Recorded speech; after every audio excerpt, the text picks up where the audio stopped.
എന്റെ ദൈവമേ, ഭയങ്കര പേടിയാവുന്നു. ഇന്നെന്താവുമോ എന്തോ, ആൾക്കാർക്ക് ഇഷ്ടപ്പെടുവോ എന്തോ. ആദ്യത്തെ ദിവസമല്ലേ ഇന്ന്. അമ്മ എന്തിനാ ഇങ്ങനെ പേടിക്കുന്നത്? കൃഷ്ണനെ പ്രാർത്ഥിച്ച് ജോലി തുടങ്ങ്. മോള് പറയുന്നത് ശരിയാ. എന്റെ കൃഷ്ണ ഇന്നെല്ലാം നോക്കിക്കോണേ. കൃഷ്ണനെയും വിളിച്ച് മഹിമ നേരെ വണ്ടിയെടുത്ത് മാർക്കറ്റിൽ പോവും. ധൈര്യത്തോടെ തന്നെ അവള് ജോലി തുടങ്ങുകയും ചെയ്യും. വരൂ വരൂ, പാലക് പനീർ തിന്നാൻ വരൂ, ചൂട് പാലക് പനീർ. ചോറിന്റെ കൂടെ പാലക് പനീർ ഒരു പ്രാവശ്യം കഴിച്ചു നോക്കൂ. പ്ലേറ്റിന് 30 രൂപ. വരൂ വരൂ, പാലക് പനീർ. അവിടെ നടന്നു പോയിക്കൊണ്ടിരുന്ന 2 സ്ത്രീകൾ സംസാരിക്കാൻ തുടങ്ങി. ഈ പാലക് പനീറിന്റെ കട പുതിയതാന്ന് തോന്നുന്നു. നല്ല മണമനുണ്ടല്ലോ. അയ്യേ, പാലക് പനീറാ? അതെനിക്ക് ഇഷ്ടമില്ലാത്തൊരു സാധനമാ. ഈ പാലകൊക്കെ പശു തിന്നണല്ലേ. ഒന്ന് പോ. പാലക് പനീർന്ന് കേൾക്കുമ്പോഴേ കൊതിയാവുക. വലിയ വിലയില്ലല്ലോ. വിശക്കൊന്നുണ്ട്. വാ, ഒരു പ്രാവശ്യം അങ്ങ് കഴിച്ചെന്ന് വെച്ച് കുഴപ്പമൊന്നും ഉണ്ടാവൂല. ആ, എനിക്കും വിശക്കുന്നുണ്ട്. എന്നാ പിന്നെ വാ. 2 സ്ത്രീകളും മഹിമയുടെ അടുത്ത് വരും. ഞങ്ങൾക്ക് 2 പേർക്കും ഓരോ പ്ലേറ്റ് പാലക് പനീർ തരൂ. അതേ, നല്ലത് തരണം, വന്നാലേ വീണ്ടും വരുള്ളൂ. ചേച്ചി ഉറപ്പായിട്ടും. മഹിമ ചോറിന്റെ കൂടെ പാലക് പനീർ കൊടുക്കും. 2 പേരും ചോറും പാലക് പനീരും ആസ്വദിച്ച് കഴിക്കും. സത്യം പറയാലോ ചേച്ചി, പാലക് പനീറിന്റെ സ്വാദ് ഒരു രക്ഷയില്ല. നന്നായിട്ടുണ്ട്. എനിക്ക് പാലക്കിന്റെ സ്വാദ് ഇഷ്ടമല്ല, പക്ഷെ ഇത് കഴിക്കുമ്പോ പാലക്ക കഴിക്കണമെന്ന് തോന്നുന്നില്ല. സത്യം പറയാലോ, നന്നായിട്ടുണ്ട്.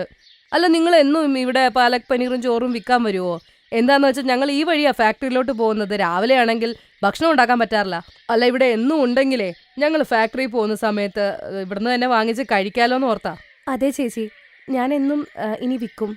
സൂരജ്പൂരിലെ പിള്ളേരോടോ ആരോടെങ്കിലും ചോദിച്ചാൽ മതി. എന്റെ കട എവിടെയാന്ന് അവര് തന്നെ പറഞ്ഞു തരും. പിള്ളേർക്ക് നന്നായിട്ട് ഇഷ്ടമാണേ. ഇന്നിവിടെ എൻ്റെ ആദ്യത്തെ ദിവസമാ. ദൈവം അനുഗ്രഹിച്ചാൽ നന്നായിട്ട് ഇത് കൊണ്ടുപോകാൻ പറ്റും. പാലക് പനീറിനെ ചോറിന്റെ മണം കാരണം ഓരോരുത്തരും അവളുടെ തട്ടുകടയിൽ വരാൻ തുടങ്ങി. അങ്ങനെ ഓരോ ദിവസം കഴിയുമ്പോൾ വരുമാനവും കൂടാൻ തുടങ്ങി. അവളുടെ തട്ടുകടയിൽ ആൾക്കാരുടെ കൂട്ടം തന്നെയായി.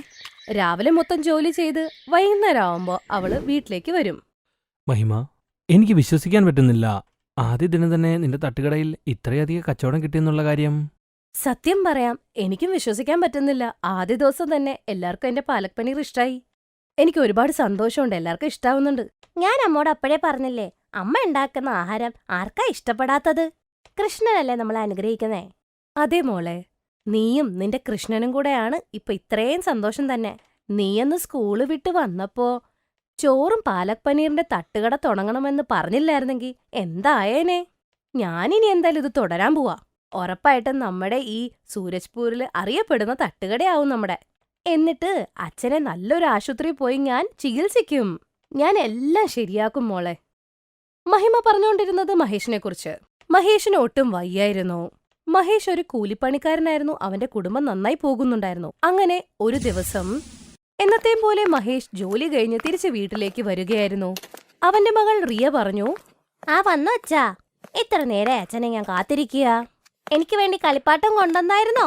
അച്ഛ എനിക്ക് വാക്ക് തന്നതാണ്, ഇന്ന് എനിക്ക് വേണ്ടി കളിപ്പാട്ടം കൊണ്ടുവരൂന്ന്. ഇന്ന് ജോലി ചെയ്തതിന്റെ പൈസ കിട്ടിയിരുന്നു. പക്ഷേ നിന്റെ അമ്മ എന്നോട് റേഷനും കുറച്ച് പച്ചക്കറിയൊക്കെ വാങ്ങാൻ പറഞ്ഞു. അത് വാങ്ങി. പക്ഷെ മോള് വിഷമിക്കണ്ട, നാളെ തന്നെ ഞാൻ മോൾക്ക് കളിപ്പാട്ടം കൊണ്ടുതരാം.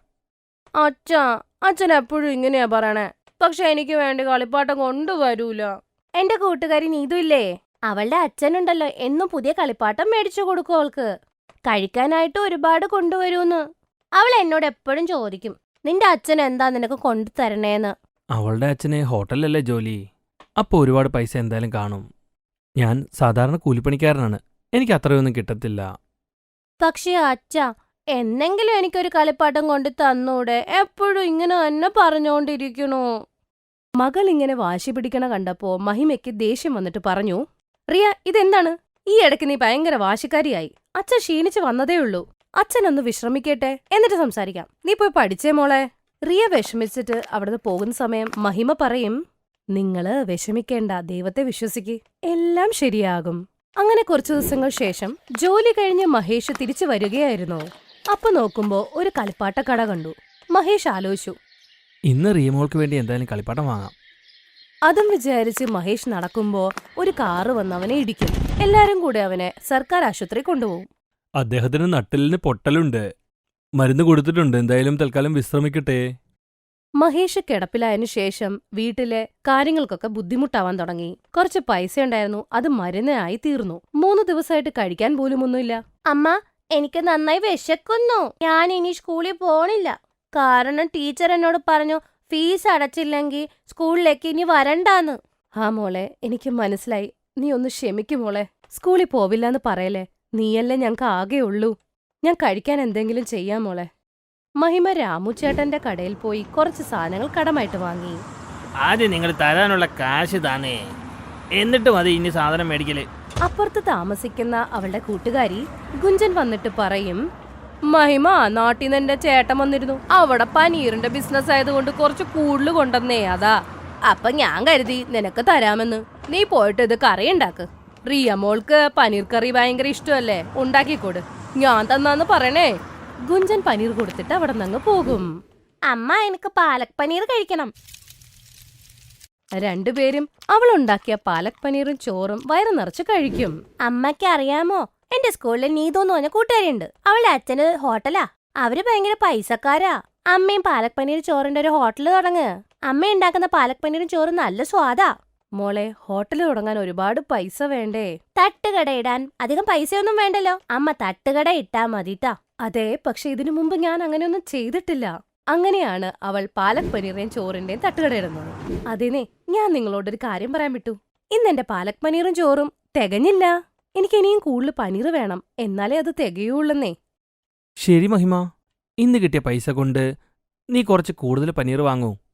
അടുത്ത ദിവസം മഹിമ കൂടുതൽ പാലക് പനീർ ഉണ്ടാക്കി തട്ടുകടയിൽ കൊണ്ടുവന്ന് വിൽക്കാൻ തുടങ്ങി. അങ്ങനെ അവളുടെ തട്ടുകടയിൽ വീണ്ടും ആൾക്കാർ വരാൻ തുടങ്ങി. പാലക് പനീറും ചോറിന്റെ മണം കാരണം ആൾക്കാരവിടെ കൂടാൻ തുടങ്ങി. എല്ലാരും അവളുണ്ടാക്കിയ ഭക്ഷണം കഴിച്ച് പ്രശംസിക്കാൻ തുടങ്ങി. പയ്യെ പയ്യെ മഹിമയുടെ തട്ടുകട കൂടുതൽ ആൾക്കാരെ അറിയാൻ തുടങ്ങി. അവളുടെ കടങ്ങളൊക്കെ തീരാൻ തുടങ്ങി. ഭർത്താവിന്റെ ചികിത്സയും നല്ല ആശുപത്രിയിൽ നടത്തി. മഹേഷിനും സുഖം പ്രാപിച്ചു. അങ്ങനെ അവനും മഹിമയും ഒരുമിച്ച് പാലക് പനീറും ചോറും വിൽക്കാൻ തുടങ്ങി. രണ്ടുപേരും ഒരുപാട് കഷ്ടപ്പെട്ട് പാലക് പനീർ ഉണ്ടാക്കി വിൽക്കുന്നു. സന്തോഷത്തോടെ അങ്ങനെ അവർ ജീവിക്കാൻ തുടങ്ങി.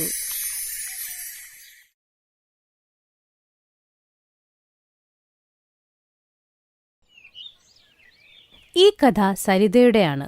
ഒരു ചെറിയ ഗ്രാമത്തിൽ ഭർത്താവ് കേശവ് 4 വയസ്സായ ബണ്ടിയുടെ കൂടെയാണ് താമസിച്ചത്. കേൾക്കുന്നില്ലേ? നീ എവിടെയാണ്? ദാ വന്നു. എന്തു പറ്റീന്നേ? ഭയങ്കര സന്തോഷത്തിലാണല്ലോ. സന്തോഷമുള്ള ഒരു കാര്യം പറയാനുണ്ട്. നമ്മുടെ സർപഞ്ചിയുടെ മകൻ വിവാഹിതനാവാൻ പോകുന്നു. അവര് നമ്മളെയും ക്ഷണിച്ചിട്ടുണ്ട്. തയ്യാറായിക്കോളൂ. അത് കൊള്ളാലോ. പക്ഷെ ഇത്രയും നല്ല വീട്ടിലെ കല്യാണമാവുമ്പോ നന്നായി തന്നെ പോവണ്ടേ? അതെ അതെ. നഗരത്തിൽ നിന്നുള്ള വലിയ ആളുകൾ പോലും അവിടെ വരും. അവിടെ കഴിക്കാനും ഒരുപാട് കാണുമല്ലോ. എന്തിലാവട്ടെ, ബണ്ടിക്ക് ഭയങ്കര സന്തോഷാവും. പറഞ്ഞത് ശരിയാ. സരിത ഗ്രാമത്തിലെ സർപഞ്ച് രാംലാലിന്റെ മകന്റെ കല്യാണത്തിന് ഉത്സാഹിച്ച് നിൽക്കുകയായിരുന്നു. കുറച്ചു ദിവസം കഴിഞ്ഞപ്പോ കല്യാണത്തിന്റെ ദിവസമായി. കേശവ് സരിതനെയും ബണ്ടിനെയും കൊണ്ട് കല്യാണത്തിന് വന്നു. കഴിക്കാനാണെങ്കിൽ ഒന്നിനൊന്നും മെച്ചമായ ആഹാരമായിരുന്നു ഉണ്ടായിരുന്നത്. കേശവിന്റെ സരിതയുടെ കണ്ണുകൾ അവിടെ ഇരുന്ന പാലക് പനീറിന്റെ മേളിൽ തന്നെയായിരുന്നു. കഴിക്കുന്ന സമയമായപ്പോ എല്ലാവരും പാലക് പനീർ തന്നെ വയറു നിറച്ച് കഴിച്ചു. ബണ്ടി പോലും പാലക് പനീർ ആദ്യമായിട്ടാണ് രുചിച്ചു നോക്കുന്നത്. ശരിക്കും പറഞ്ഞാൽ കേശവിന്റെ അവസ്ഥ വളരെ മോശമായിരുന്നു. അവർക്ക് 2 നേരത്തെ ആഹാരം തന്നെ കിട്ടുന്നത് വലിയ പുണ്യമായിരുന്നു. അങ്ങനെ ഇരിക്കുമ്പോഴാണ് അവർക്ക് ഈ വിരുന്ന് കിട്ടുന്നത്. അവര് 3 പേരും വയറു നിറച്ച് കഴിച്ചു. അടുത്ത ദിവസം രാവിലെ, അമ്മേ, എനിക്കത് കഴിക്കണം. എന്തു മോനെ, എന്താ നിനക്ക് കഴിക്കേണ്ടത്? അത് നമ്മൾ ഇന്നലെ കഴിച്ചില്ലേ, ആ ഭക്ഷണം. നല്ല വെളുത്ത പെട്ടിയിലുണ്ടായിരുന്നില്ലേ? ഓ അതോ? എന്റെ പൊന്നു മോനെ, അതിനെ നമ്മൾ പാലക് പനീർ എന്ന് വിളിക്കും. അതെ അമ്മേ, ആ പാഗൽ പനീൻ. ഓഹോ, ശരി ശരി. എന്റെ പൊന്നു മുത്തിന് അമ്മ പാഗൽ പനീൻ തന്നെ ഉണ്ടാക്കി തരാം കേട്ടോ. ശരി അമ്മേ. ചിരിച്ചു ചിരിച്ച് സരിത അവളുടെ മോനോട് പാലക് പനീർ ഉണ്ടാക്കി കൊടുക്കാമെന്ന് പറഞ്ഞു. പക്ഷെ അവൾക്കേ അറിയില്ലായിരുന്നു അതെങ്ങനെ ഉണ്ടാക്കുമെന്ന്. കേശവ് ഒരു ചെറിയ കൃഷിക്കാരനായിരുന്നു. അവന്റെ ചാക്കുകൾ വിറ്റ് കഴിയുമ്പോഴാണ് അവൻ ഇച്ചിരി പൈസ കിട്ടിക്കൊണ്ടിരുന്നത്. അടുത്ത ചാക്ക് കിട്ടുന്നവരെ ഉള്ളതും കൊണ്ട് തന്നെ വീട് ഓടിക്കണമായിരുന്നു. ഈ ഒരു കാര്യം സരിതയ്ക്ക് നന്നായിട്ട് അറിയായിരുന്നു. ഞാൻ ബണ്ടിയോട് പറഞ്ഞല്ലോ, പാലക് പനീർ ഉണ്ടാക്കാൻ ഒരുപാട് ചെലവുണ്ടല്ലോ, വരുമാനാണേ കുറവാ. അദ്ദേഹത്തോട് പറഞ്ഞ ദേഷ്യാവും. ഇനി ഞാൻ എന്തു ചെയ്യും?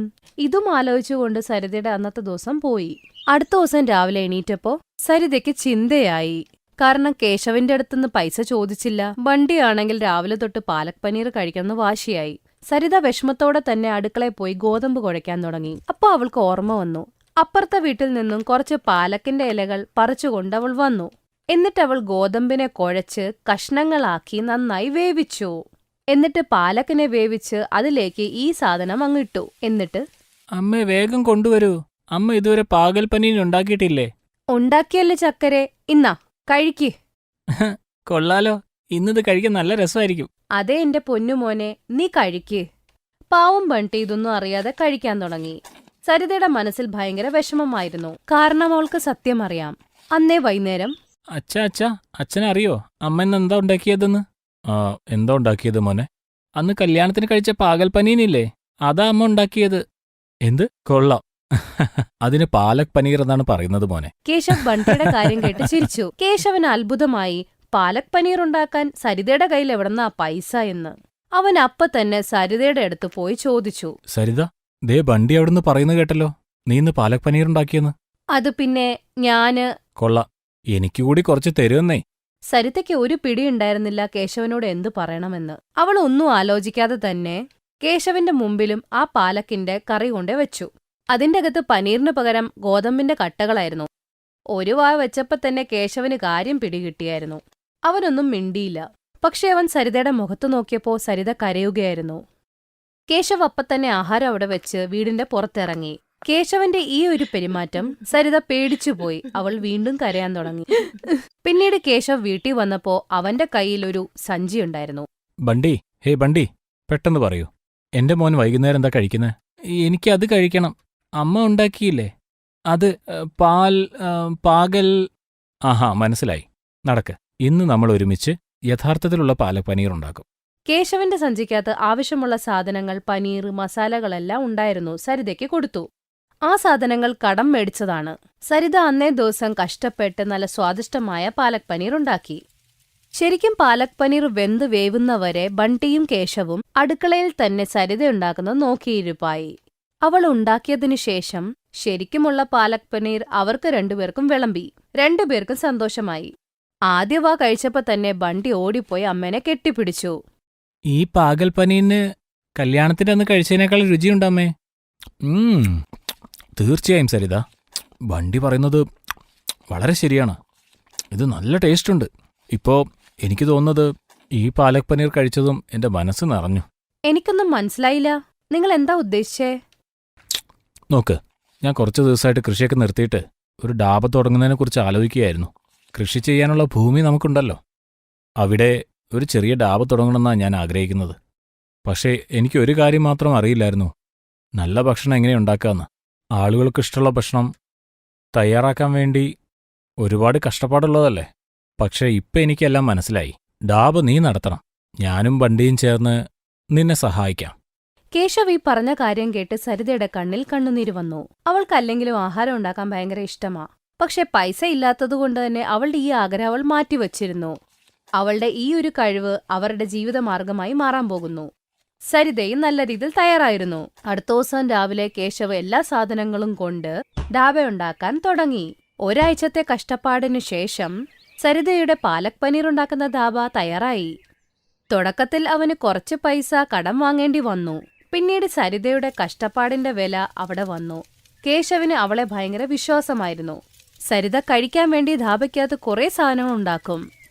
പക്ഷെ അവളുണ്ടാക്കുന്ന പാലക് പനീർ തന്നെയാണ് ഏറ്റവും എല്ലാവർക്കും ഇഷ്ടവും പ്രാന്തവും. ഇത് വളരെ കൊള്ളാമല്ലോ കഴിക്കാൻ. സഹോദര, പാലക് പനീർ ഇത്ര സ്വാദിഷ്ടമായി കഴിക്കുന്ന ആദ്യമായിട്ടാ. വളരെ അടിപൊളിയായിട്ടുണ്ട്. സത്യമായിട്ടും പറയാ, നന്നായിട്ടുണ്ട്. ഇതാരാ ഉണ്ടാക്കിയത്? ഏതെങ്കിലും സ്പെഷ്യൽ ആളുണ്ടോ ഇതുണ്ടാക്കാനായിട്ട്? സാർ, ഉണ്ട്. അയാൾ തന്നെയാണ് ഈ ഡാബയുടെ ഉടമയും, അതായത് എൻ്റെ ഭാര്യ സരിത. അവരാണിതെല്ലാം ഉണ്ടാക്കിയത്. കൊള്ളാലോ. ഇത് വലിയൊരു കാര്യമാണല്ലോ സഹോദര. എന്തായാലും കൊള്ളാം. പിന്നെ അടുത്ത മാസം എൻ്റെ വീട്ടിലൊരു വിശേഷ ദിവസമുണ്ട്. അന്നത്തെ ഭക്ഷണം മുഴുവൻ ഞാൻ ഇവിടെ നിന്നാണ് ഓർഡർ ചെയ്യുന്നത്. ഇനി അഡ്വാൻസ് എത്രയാ വേണ്ടതെന്ന് മാത്രം പറഞ്ഞോളൂ. അല്ല, സാറിനോട് ഒരുപാട് നന്ദിയുണ്ട്. എന്നാൽ ഭക്ഷണത്തിന് എന്തൊക്കെയാണ് ഉണ്ടാക്കേണ്ടതെന്ന് ഒന്ന് പറയാമോ? സഹോദര, എനിക്ക് ഒരു ഡിമാൻഡ് മാത്രമേ ഉള്ളൂ. അതെന്തായാലും പാലക് പനീർ തന്നെയാണ്. ബാക്കിയൊക്കെ നിങ്ങൾ നോക്കിക്കോന്നേ. ഒരുപാട് പേർക്കുള്ള സദ്യയാണ് ഒരുക്കുന്നത്. ആ പിന്നെ ഒരു കാര്യം, അതെന്താണെന്ന് വെച്ചാ നിങ്ങൾക്കൊരു ജോലി കൂടി ഉണ്ട്. അതെന്താണെന്ന് പറഞ്ഞാൽ, എന്റെ മകൻ ഇന്റർനെറ്റിൽ സാധാരണക്കാരുടെ വീഡിയോസൊക്കെ ഉണ്ടാക്കി പോസ്റ്റ് ചെയ്യാറുണ്ട്. എനിക്ക് നല്ല വിശ്വാസമുണ്ട് നിങ്ങളുടെ ഡാബയുടെ വീഡിയോ ഇന്റർനെറ്റിൽ പ്രശസ്തമാവുമെന്ന്. സരിതയുണ്ടാക്കിയ പാലക് പനീറും അവളുടെ ഈ ധാബയും പ്രസിദ്ധമാകാൻ പോകുന്നു. കേശവും സരിതയും സന്തോഷത്തിലായിരുന്നു. പക്ഷെ ഏറ്റവും സന്തോഷം ബണ്ടിക്കായിരുന്നു. കാരണം അവന് ഏറ്റവും ഇഷ്ടപ്പെട്ട പാഗൽ പനീൻ കഴിക്കാൻ കിട്ടുമല്ലോ. Thanks for watching.